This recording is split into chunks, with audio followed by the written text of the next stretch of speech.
puisses œuvrer, Seigneur de Tout-Puissant, afin que les gens soient et reçoivent ce que tu as, Seigneur de Tout-Puissant, prévu qu'ils reçoivent par ton esprit. Merci, Père éternel, pour ton ciel grandement ouvert, mais aussi pour toutes les grandes choses que tu as prévu de faire aujourd'hui, que tu as prévu de faire en notre faveur. Gloire soit rendue à toi, Père, pour ton amour et pour ta grâce. Merci, tendre Père, pour tout, parce que tu vas parler à nos cœurs. Les traces, Seigneur, de ce moment seront indélébiles dans le temps. Tu vas rester, continuer le travail que tu viens de commencer. Merci, Père éternel, pour tout ce que tu fais et tu comptes faire dans le nom puissant et glorieux de Jésus. Amen. Amen. Nous allons très rapidement prendre nos Bibles. Très rapidement prendre nos Bibles. Très rapidement prendre nos Bibles. Nous allons lire une série de passages, mais bien avant, pour ceux qui étaient avec nous pendant ce moment de séminaire en ligne, nous avons eu à passer de très bons moments avec différents orateurs en ligne, bien sûr. Nous avons eu à vivre des moments forts et chaleureux, surtout dans le prophétique, avec l'homme de Dieu Omram Dimounou, qui nous a beaucoup émerveillés dans la grâce que Dieu lui a donnée. Il nous a aidés, il a parlé du fait que Dieu soit avec nous et il a manifesté ce dont il a parlé. Ce que j'aimais avec cet homme de Dieu, c'est que quand il parlait et il montrait ce qu'il était en train de dire, pour montrer réellement que quand Dieu est avec toi, les signes sont toujours le partage de ta vie. Et au-delà d'Omram, nous avons eu l'homme de Dieu, Dieu donné, qui a eu à partager avec nous la connaissance que Dieu avait placée en lui. Un homme de Dieu puissant en parole, puissant en acte, et c'était juste merveilleux, c'était juste waouh. L'homme de Dieu Nephtali, l'homme de Dieu Jonathan Lotombo, mais aussi le frère Plamedi, nous ont beaucoup aidé pendant ce moment et j'aimerais les remercier de là où ils sont. Je sais qu'ils suivront peut-être ce live en rediffusion. Je vous porte dans mon cœur et je vous remercie énormément parce que le Seigneur est passé par vous, non pas seulement pour toucher les vies qui étaient destinées pour ce moment de 50 jours, mais aussi me toucher moi. J'ai appris beaucoup de choses et vous m'avez beaucoup aidé. Ainsi, nous allons très rapidement lire Luc chapitre 2. Luc chapitre 2, le verset 4 et le verset 5. Luc chapitre 2, le verset 4 et le verset 5. La Bible déclare: Joseph aussi monta de la Galilée, de la ville de Nazareth, pour se rendre en Judée, dans la ville de David appelée Bethléem, parce qu'il était de la maison et de la famille de David, afin de se faire inscrire avec Marie, sa fiancée, qui était enceinte. Nous allons prendre un deuxième passage très rapidement. Le deuxième passage, c'est le passage de Luc chapitre 3. Luc chapitre 3, à partir du verset 21. Oui, à partir du verset 21, la Bible déclare: tout le peuple se faisait baptiser. Donc, tout le peuple se faisant baptiser, Jésus fut aussi baptisé.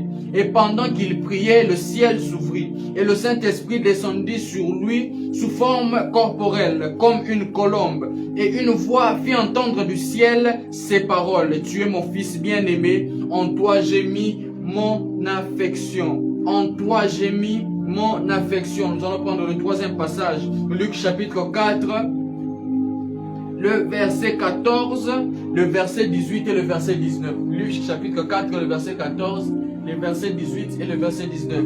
Luc chapitre 4, le verset 14. Ou même bien avant, on prendra Luc chapitre 4, le verset 1, parce qu'il y a une suite logique que j'aimerais suivre afin de conclure ce moment de Bombana 50.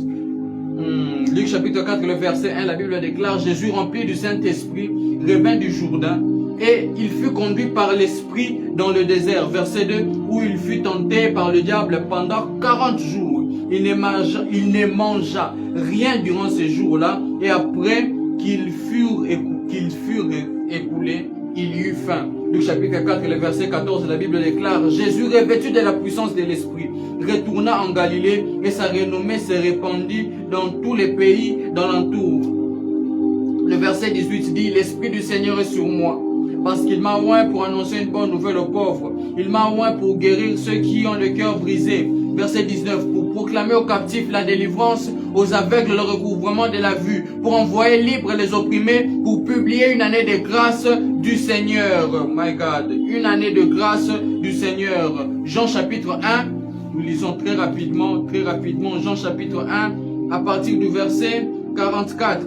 44, la Bible déclare: Philippe était à Bethsaida, la ville d'André et de Pierre. Philippe rencontra Nathanaël et lui dit: nous avons trouvé celui que Moïse a écrit dans la loi et dont les prophètes ont parlé, Jésus de Nazareth, fils de Joseph. Nathanaël lui répondit. Nathanaël lui dit, peut-il venir de Nazareth quelque chose de bon? Philippe lui dit, viens et vois.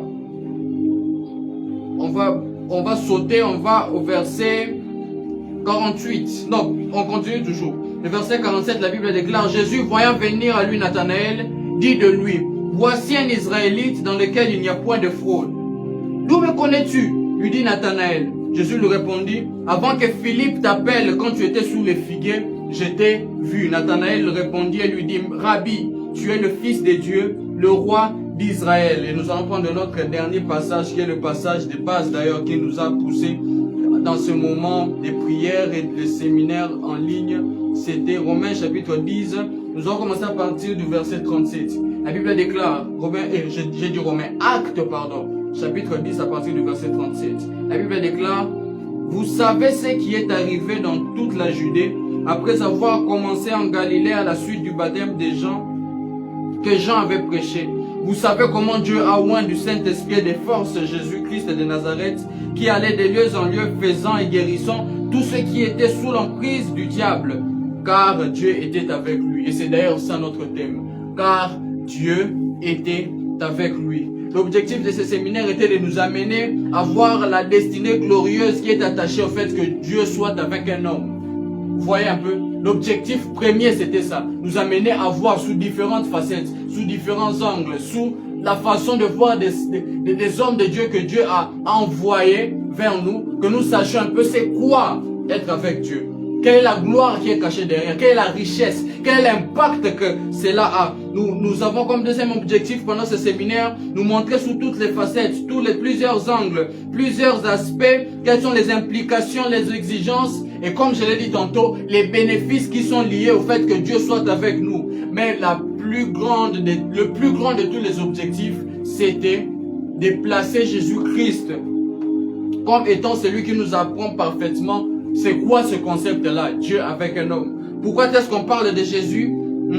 Parce que toute la Bible raconte l'histoire de Dieu marchant ou étant avec des gens. En commençant par Adam jusqu'à Jean dans l'Apocalypse. La Bible ne fait que parler du fait que Dieu était avec des gens. Dieu était avec Adam, Dieu était avec Noé, Dieu était avec Moïse, Dieu était avec Josué, Dieu était avec. Et toutes ces personnes-là ont eu à vivre un privilège.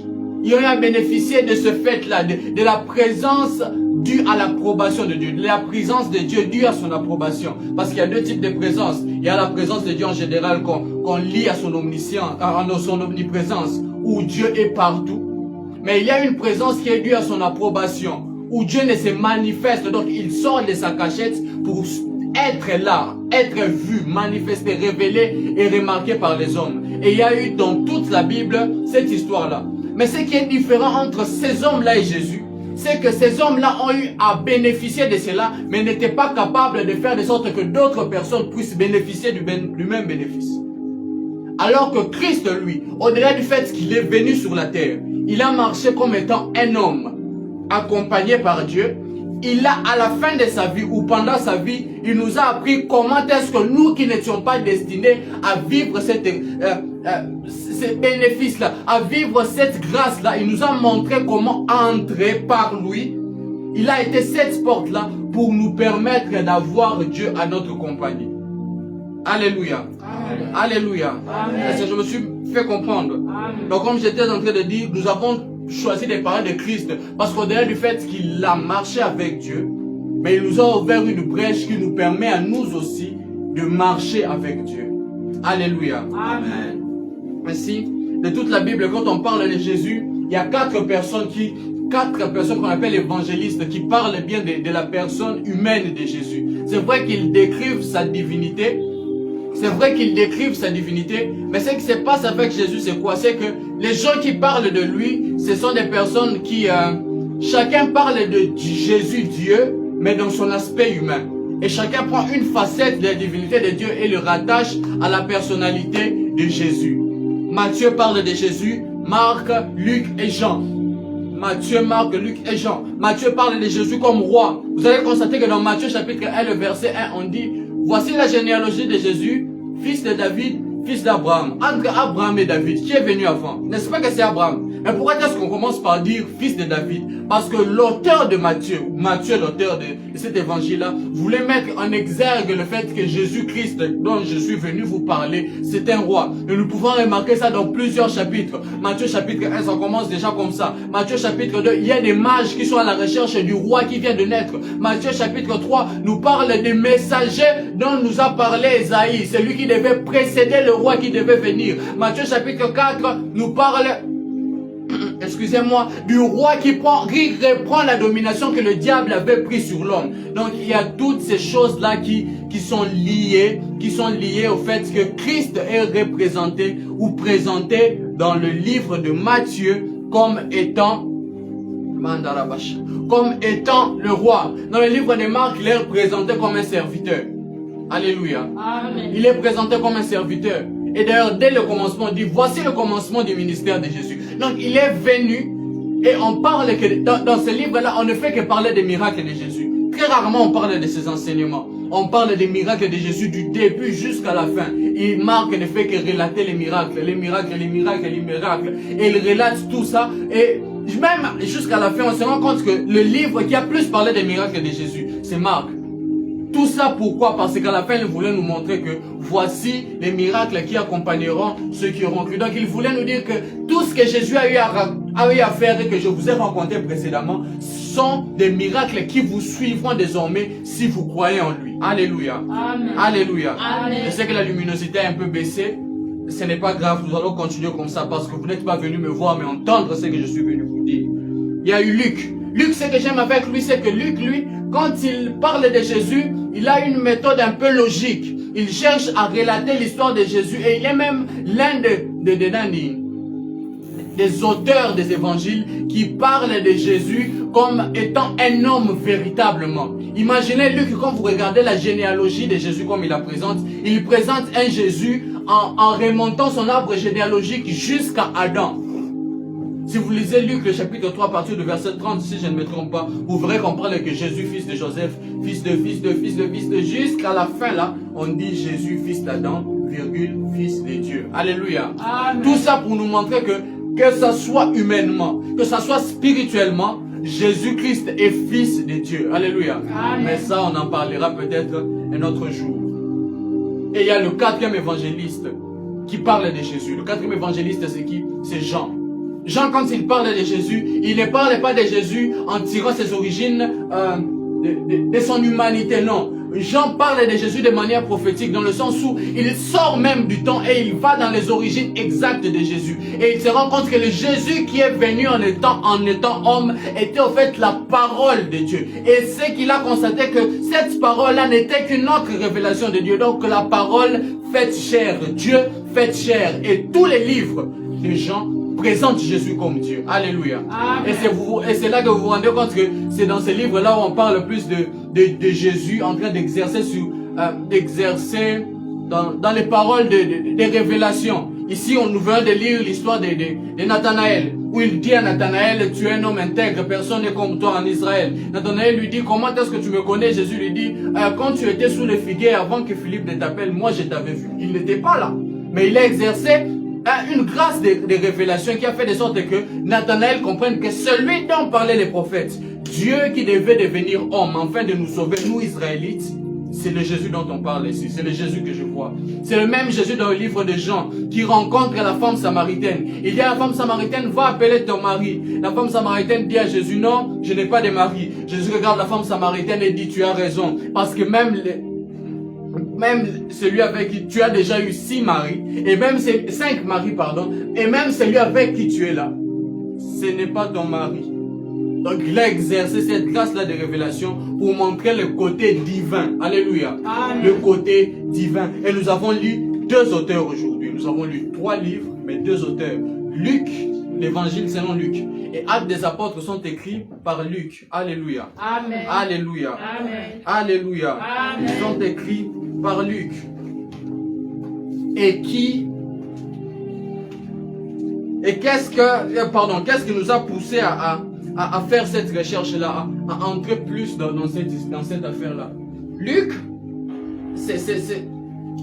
la majorité des gens pensent que Luc est un compagnon de Paul à l'origine. Non.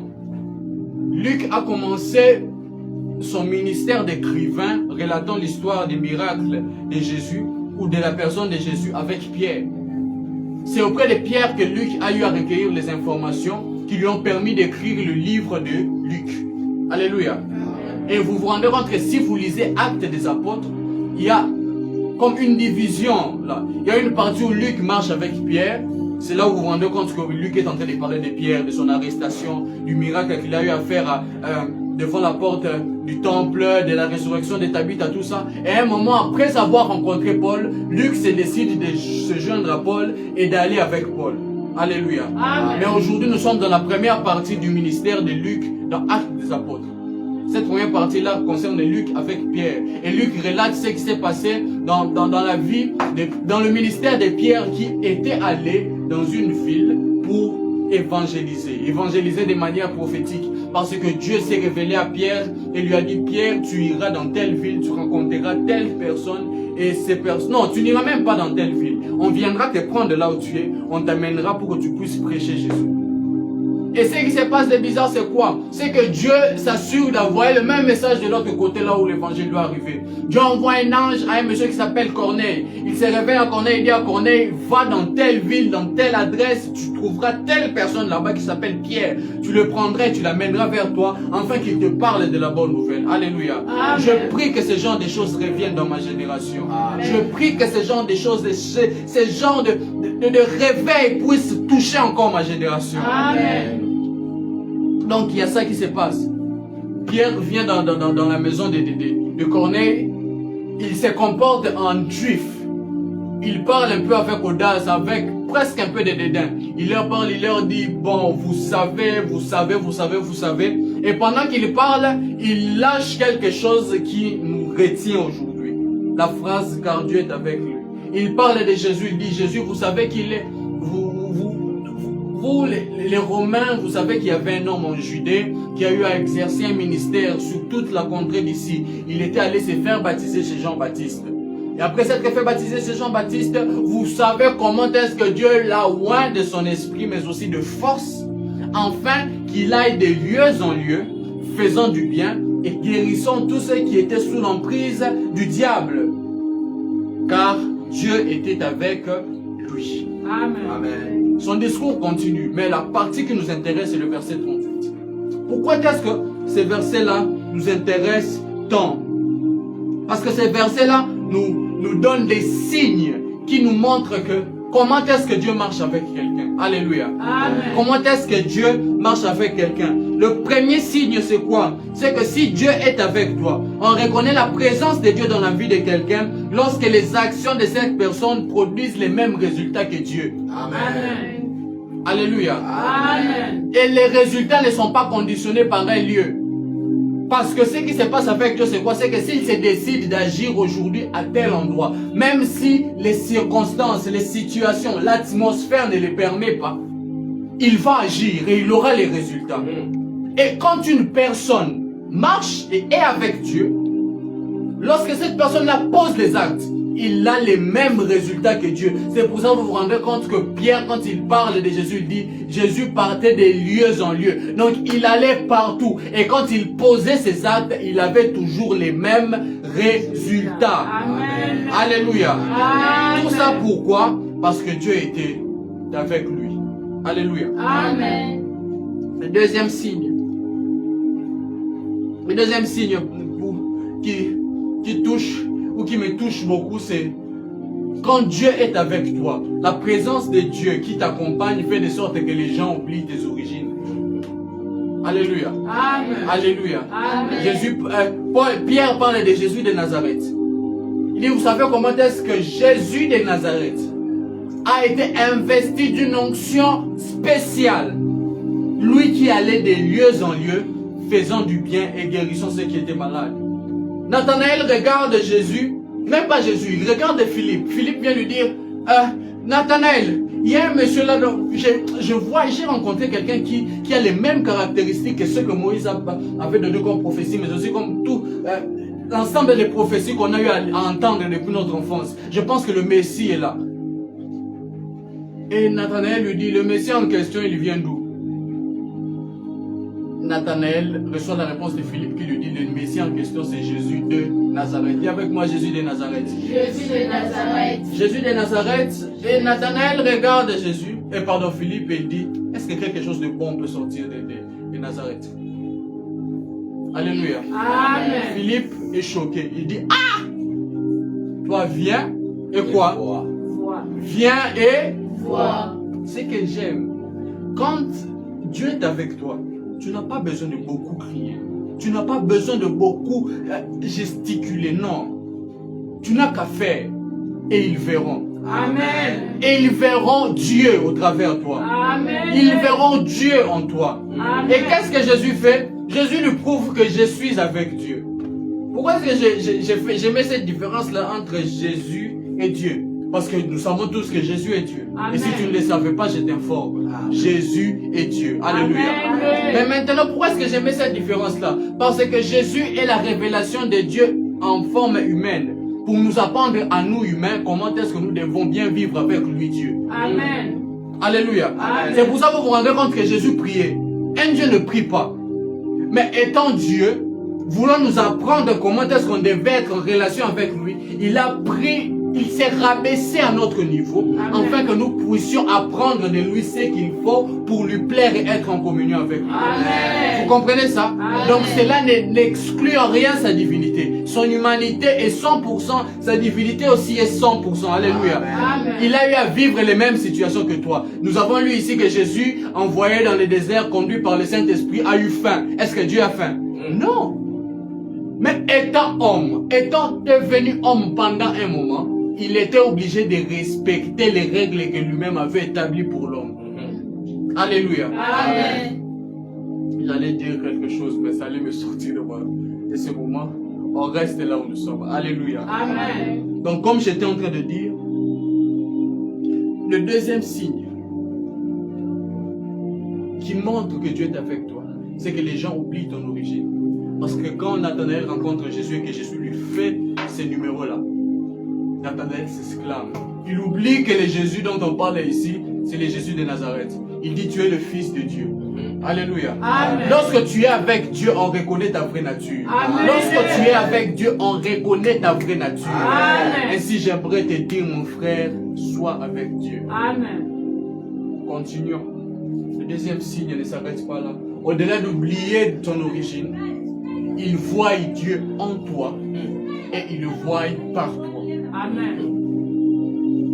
Il voit Dieu en toi et il le voit par toi.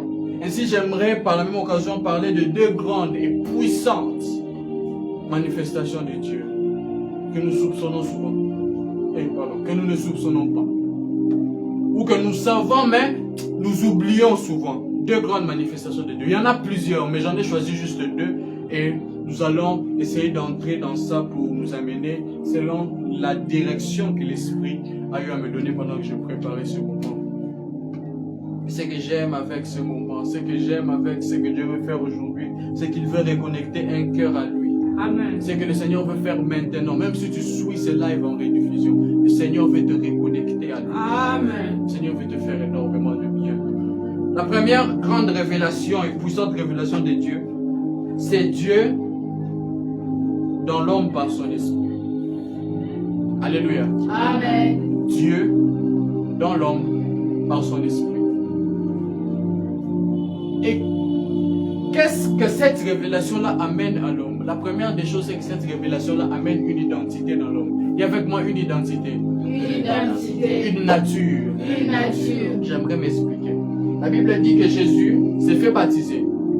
Il entre dans l'eau, il sort, et pendant qu'il est en train de prier, le ciel s'ouvre. Et le Saint-Esprit descend sous forme corporelle. On ne dit pas que, sous forme corporelle comme une colombe. On ne dit pas que ce jour-là, le Saint-Esprit c'était une colombe. Non.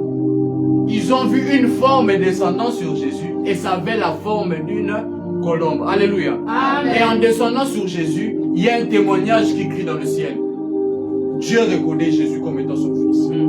Quand le Saint-Esprit vient en toi, alléluia. Amen. Quand le Saint-Esprit vient à ta rencontre, il y a une nature et une identité qui doit s'attacher à toi désormais. Amen. Et l'identité que le ciel reconnaît, c'est celui de l'identité du Fils. Dis avec moi du Fils. Du Fils. Donc, au-delà de lui donner cette identité-là, le Saint-Esprit en nous crée en nous les fruits et les sentiments qui étaient en Jésus-Christ. Les fruits et les sentiments qui étaient en Jésus-Christ. Quand je parle des fruits, je parle du caractère. Alléluia. Amen. Et quand je parle des sentiments, je vois plus côté personnalité. Je sais que caractère et personnalité, ça se ressemble, mais ce n'est pas vraiment la même chose. Et m'attarder sur la différence risque de nous prendre beaucoup de temps. Donc je cours derrière et je continue. J'ai dit, le Saint-Esprit en nous, au-delà de nous donner une nature, vient créer en nous un caractère, vient créer en nous des fruits et des sentiments qui étaient en Christ.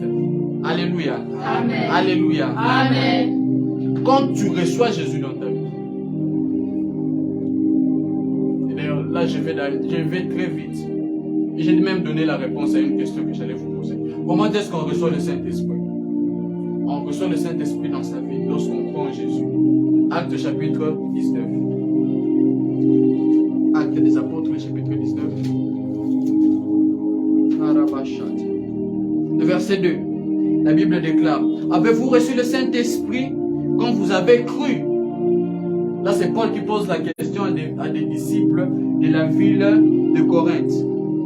Non, d'Éphèse. Il leur pose la question, il dit: vous avez reçu Jésus, le Saint-Esprit lorsque vous avez cru en Jésus. Donc le fait de croire en Jésus fait de sorte que l'on reçoive le Saint-Esprit. Alléluia. Amen. Et quand tu reçois le Saint-Esprit, il vient réactiver ton esprit. Il sauve ton esprit. Celui qui reçoit Jésus a un esprit sauvé. Les choses anciennes sont passées et toutes choses sont devenues nouvelles. Alléluia. Amen. Mais ces changements-là se passent dans l'esprit d'abord. Et après avoir travaillé le salut dans l'esprit, le Saint-Esprit continue son travail de salut maintenant sur l'âme. Alléluia. Amen. Alléluia. Amen. Et pourquoi est-ce qu'il travaille sur l'âme? Parce que c'est dans l'âme qu'on a nos émotions, nos sentiments. Et lorsqu'on combine toutes ces choses-là qui deviennent des habitudes, ces habitudes-là créent en nous une personnalité. Alléluia. Amen. C'est pour ça que vous vous rendez compte que quelqu'un reçoit Jésus aujourd'hui. Son esprit est sauvé, n'est-ce pas? Mais le lendemain, il retombe dans le même péché qu'il avait abandonné. Pourquoi? Parce que ce que Paul appelle le vieil homme habite dans l'âme. Et le Saint-Esprit travaille à ce que ton âme ne puisse plus marcher selon ce vieil homme-là, mais qu'il puisse marcher selon l'homme nouveau qui vient de naître par l'Esprit, selon l'identité nouvelle que tu as reçue par l'Esprit, selon la nature nouvelle que tu as reçue par l'Esprit. Alléluia. Amen. Donc le Saint-Esprit travaille en sauvant l'Esprit et en amenant un changement, en faisant un travail sur le caractère, sur la personnalité, en plaçant les fruits qui sont de Christ, qui sont de lui, le Saint-Esprit, et les sentiments qui étaient en Christ. Alléluia. Amen. Ces sentiments-là nous poussent à nous dépouiller, nous poussent à nous humilier, nous poussent à nous soumettre, nous poussent à obéir. Alléluia. Amen. Et toutes ces choses-là, c'est l'Esprit de Dieu qui les place en nous. Là, c'est la première dimension de l'Esprit dans l'homme. Alléluia. Amen. La première dimension de l'Esprit dans l'homme. La deuxième dimension de Dieu, de la révélation, de la manifestation de Dieu, c'est Dieu sur l'homme par son Esprit. Alléluia. Amen. Dieu sur l'homme. La Bible déclare que je répandrai mon esprit sur toute chair. Et le travail de l'esprit sur une personne et le travail de l'esprit dans une personne sont différents. Alléluia. Amen. Chaque position de l'esprit par rapport à l'homme a un travail spécifique. Nous avons dit tantôt que dans l'homme, il donne la nature, travaille le caractère et la personnalité. Mais lorsque maintenant il est placé sur nous, le Saint-Esprit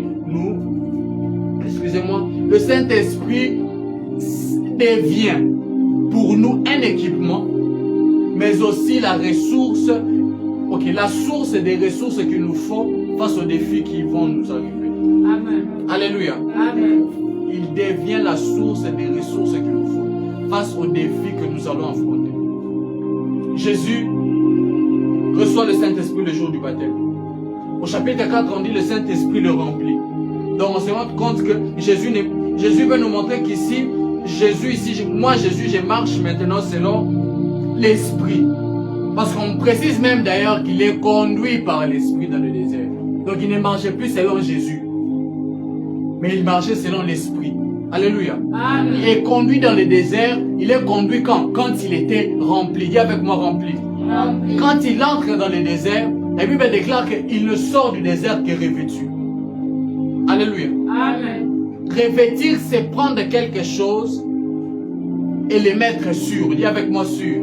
Sûr. Mais ce qui est bizarre, c'est quoi? C'est qu'avec le Saint-Esprit, ce n'est pas toujours le même procédé que les hommes. Parce que le Saint-Esprit, lui, il vient de l'intérieur et il sort sur l'homme. Ok, vous ne comprenez pas. Vous allez me dire, Charles, toi tu parles du Saint-Esprit qui sort sur l'homme. Jésus n'a-t-il pas dit, avant que vous ne puissiez prêcher, attendez l'Esprit, et vous recevrez une puissance sur vous, le Saint-Esprit survenant sur vous, tout ça. Jean chapitre 20 nous parle d'une histoire bizarre. Jésus, avant de partir, il regarde ses disciples et il souffle sur eux. Après avoir soufflé sur eux, Jean précise et dit, et c'est là que les disciples reçoivent le Saint-Esprit. Comment est-ce que Jésus qui souffle sur ses disciples, dit à ses disciples encore d'attendre le Saint-Esprit? Alléluia. Amen. Au fait, ce qu'il faut comprendre dans ces concepts-là ou dans cette histoire-là, c'est que le fait qu'il a soufflé le Saint-Esprit a fait de sorte que ce qu'ils avaient reçu, c'était la dimension de l'Esprit en eux. Et pour exercer leur ministère, ils devaient attendre que l'Esprit vienne sur eux comme un revêtement. Alléluia. Amen. Et le revêtement là leur donne la puissance. Le mot utilisé sur puissance, c'est le mot dunamis. Le mot dunamis en grec veut dire puissance, autorité, force. Vous voyez un peu? Donc lorsque l'Esprit te revêt, tu as la puissance, l'autorité et la force qu'il faut pour combattre, pour faire ce qu'il faut quand il faut.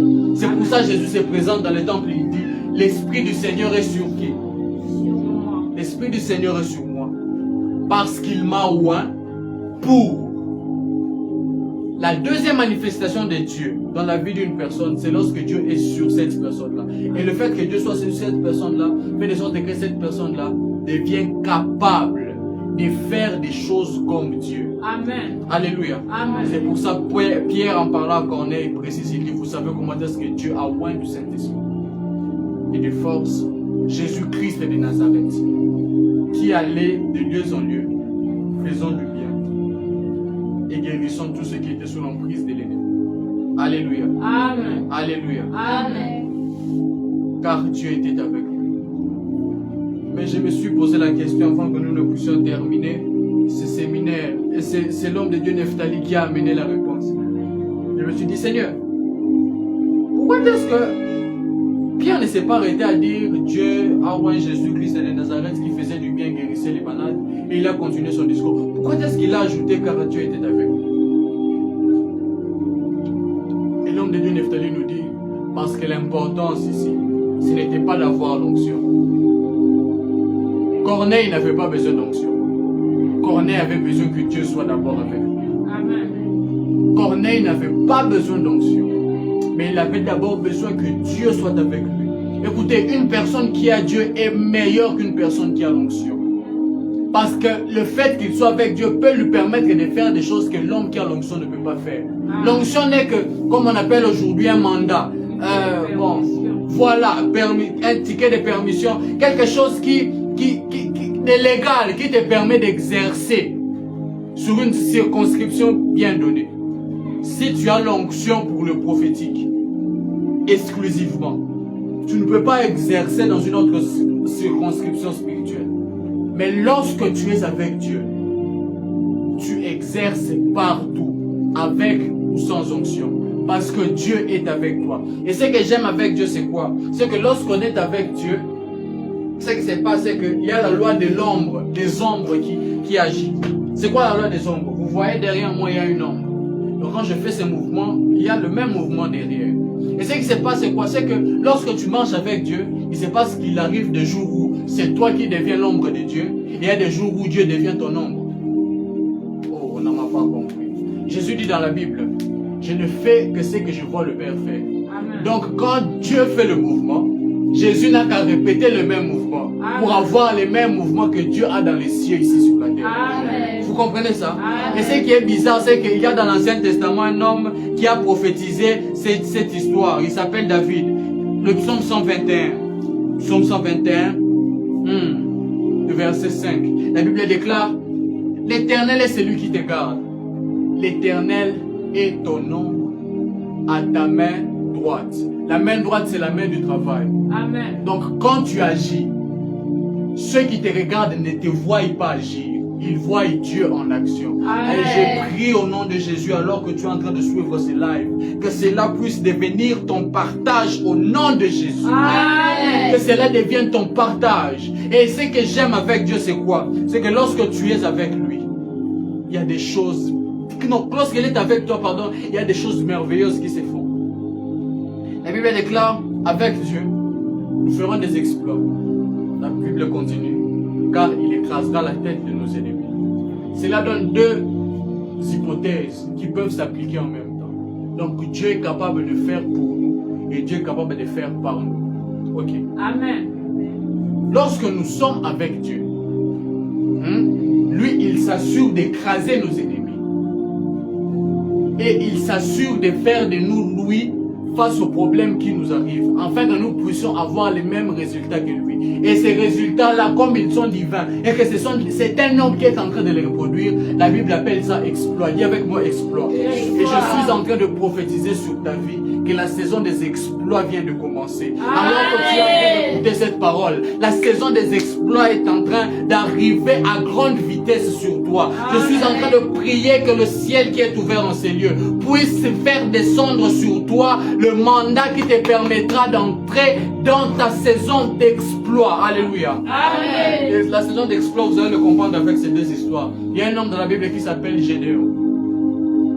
Gédéon doit combattre les Madians. Et vous savez comment est-ce qu'il a combattu les Madians? Il n'a même pas levé un seul pouce. Dieu lui dit, tu vas frapper les Madians comme un seul homme. Gédéon croit. Il va devant les Madians et Dieu va lui-même chez les Madians. Il donne un songe aux Madians, à deux Madians. Il leur fait voir Dieu en train de Gédéon en train de leur battre. Les deux Madians s'enfuient et en fouillant, ils laissent le trouble dans le camp des Madianites. Quand ils regardent qu'est-ce qui se passe, les Madianites se tuent entre eux sans que Gédéon ne puisse élever un seul pouce pour combattre. Est-ce que vous comprenez ça? Amen. Donc Dieu lui dit, tu battras ces gens-là. Mais Gédéon ne se bat pas. Il gagne quand même. J'aimerais annoncer à quelqu'un que tu n'auras plus à combattre certains combats. Amen. Tu te rendras compte que Dieu sera en train d'écraser tes ennemis. Amen. Alléluia. Amen. Il écrasera lui-même tes ennemis. Et ce que j'aime aussi, c'est que lorsque tu es avec Dieu, il y a un changement d'atmosphère dans ta vie. Tu peux traverser les mêmes difficultés que tout le monde, mais tu ne les vivras pas de la même façon que tout le monde. Amen. J'aimerais m'expliquer. David dit, même lorsque je traverse la vallée de l'ombre de la mort, je n'ai crains aucun mal. Tu sais pourquoi? Parce que tu es avec moi. Donc la présence de Dieu fait de sorte que la vallée de l'ombre de la mort reste vallée de l'ombre de la mort pour tous ceux qui sont en dehors de la présence de Dieu. Pour toi, ça devient autre chose. Pour toi, ça devient autre chose. Pour te faire comprendre ça, j'aimerais te ramener à l'histoire de Moïse. La Bible dit que Dieu marchait avec le peuple d'Israël. La journée comme une colonne de nuée et la nuit comme une colonne de feu. J'aimerais vous expliquer cela très précisément. Vous savez, dans le désert, pendant la journée, il fait très chaud. Il fait extrêmement chaud. Mais ce qui se passe, c'est quoi? C'est que la nuit dans le désert, il fait extrêmement froid. Quand il fait très chaud pendant la journée, la nuit, il fait très froid. Et les gens, quand ils lisent ces passages, pensent juste que la nuée, la colonne de feu ne sert que des repères de boussole. Pas seulement.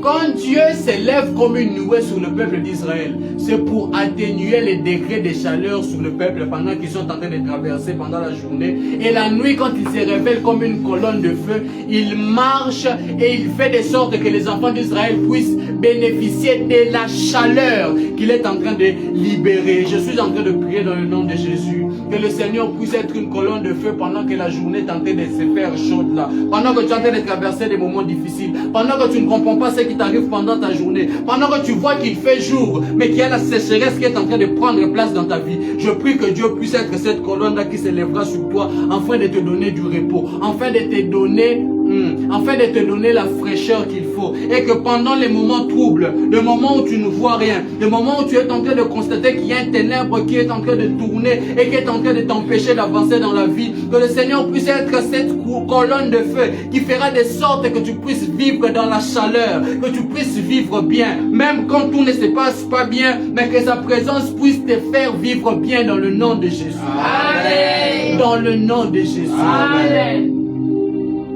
Oh mon Dieu. Alors, j'aimerais conclure. Nous terminons notre séminaire aujourd'hui. C'est aujourd'hui le dernier jour. Et le thème était car Dieu était avec lui. Vous savez, toutes les paroles que je viens de déclarer, toutes les paroles que je viens de libérer maintenant là, ne peuvent s'accomplir totalement à une seule condition. Que tu sois trouvé avec Dieu. Que tu sois trouvé avec Dieu. Comment ça que je sois trouvé avec Dieu? Dieu ne peut pas imposer sa présence dans ma vie.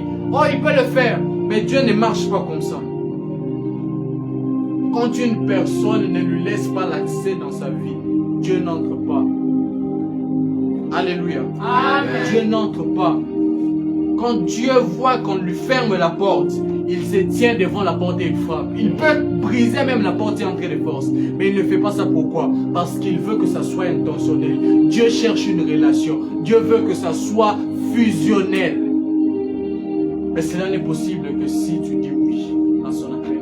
Amen. Cela n'est possible que si tu ouvres la porte de ton cœur. Dieu ne peut être avec un homme que si ce dernier le laisse entrer dans sa vie.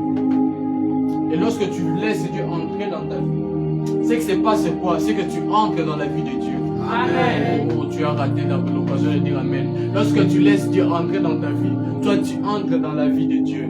Amen. Tes problèmes deviennent ses problèmes et ses problèmes deviennent tes problèmes. Amen. Et ce qui se passe, c'est que les problèmes de Dieu sont tellement grands que toi-même tu ne sauras pas les résoudre. Alors il sera avec toi pour t'aider à les résoudre. Amen. Regardez un peu ce Dieu-là, l'amour qu'il a pour toi. Nous avons terminé ce moment. Et si j'aimerais faire un appel, je sais que de là où tu es, tu ne vas pas venir vers le téléphone et te mettre à genoux. Mais j'aimerais que tu puisses baisser ta tête en prière et que tu puisses fermer les yeux. Que tu puisses fermer les yeux. Merci Seigneur Jésus. Que tu puisses fermer les yeux et que tu reviennes en toi-même. L'autre fois j'ai eu à prêcher, j'ai dit, quand j'ai demandé au Seigneur, pourquoi est-ce que tu dis toujours que j'étais avec David, j'étais avec Noé, j'étais avec ceci, j'étais avec cela? Pourquoi est-ce que tu dis ça? Le Seigneur me dit, j'ai été avec toutes ces personnes parce que toutes ces personnes ont accepté de rester avec moi. Je ne suis que là où la personne me laisse entrer. Est-ce que Dieu est toujours avec toi? Oui, il est avec toi. Mais est-ce que toi, tu es toujours avec Dieu? Dieu est fidèle. Dieu ne ment jamais. Quand il prend la résolution d'être avec toi, il dit, je suis avec toi. Il n'a pas dit, je serai. Je suis avec toi jusqu'à la fin du monde. Mais le fait que Jésus revienne et te prenne, que vous allez au ciel, sera conditionné par le fait que tu puisses rester jusqu'à la fin du monde avec ce Jésus. Alors regarde bien ta vie. Est-ce que le péché ne t'a pas éloigné de Dieu? Est-ce que la peur ne t'a pas éloigné de Dieu? Est-ce que la vie ne t'a pas éloigné de Dieu? Toujours les yeux fermés, baissés dans la prière. Je prie que le Seigneur puisse manifester encore plus sa présence dans là où tu es. Est-ce que ceux qui sont avec moi peuvent monter en langue quelques instants?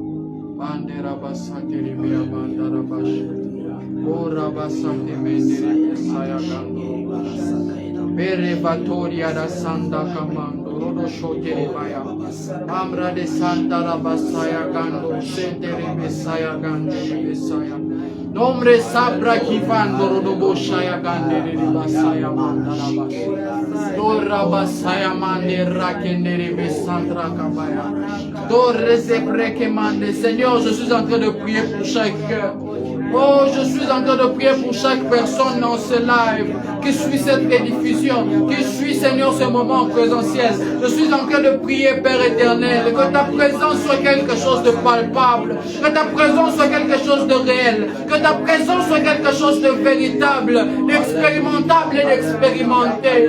Je suis en train de prier pour chaque cœur, touche le cœur, afin que là où il y avait des blessures, que l'on puisse voir une guérison, Seigneur. Quand tu es avec quelqu'un, on voit toujours des signes. Alors je suis en train de prier, Père éternel, que tu puisses entrer, Seigneur, dans la maison de quelqu'un, que tu puisses entrer, Seigneur, dans la vie de quelqu'un, que tu puisses permettre à une personne d'expérimenter ta gloire, d'expérimenter ta présence, Seigneur, afin que cette personne soit convaincue. Moi, je ne saurais pas convaincre. Cet esprit, toi qui es présent avec lui, va toucher son cœur, convainc-le de ce péché-là, convainc-le, Seigneur, de cette chose qu'il doit arrêter de faire. Oh, Jagabado, Shedemande Rebea, Père Sonde, Candanise, Menderipa, Cosa de Menderada Shaka. Oh, Jésus, Jésus, Jésus. Oh, Jésus, Jésus, Jésus. Alors de là où tu es, j'aimerais que tu puisses mettre ta main sur le cœur comme ça. Les yeux fermés comme moi.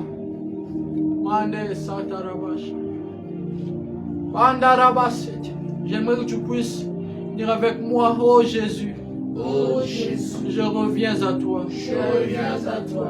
Oh Jésus, Oh Jésus, je viens à toi. je viens à toi. Je confesse de ma bouche Je confesse de ma bouche en ce jour en ce jour que tu es Seigneur que tu es Seigneur et que Dieu t'a ressuscité et que Dieu t'a ressuscité d'entre les morts. d'entre les morts. Je le crois fermement. Je le crois fermement. Je reviens à toi. Je reviens à Je suis là devant toi. Je suis là devant toi. Que le salut soit mon partage. Que le salut soit mon Que partage. ta présence soit mon partage. Que ta présence soit mon partage. Viens Seigneur vivre dans ma vie.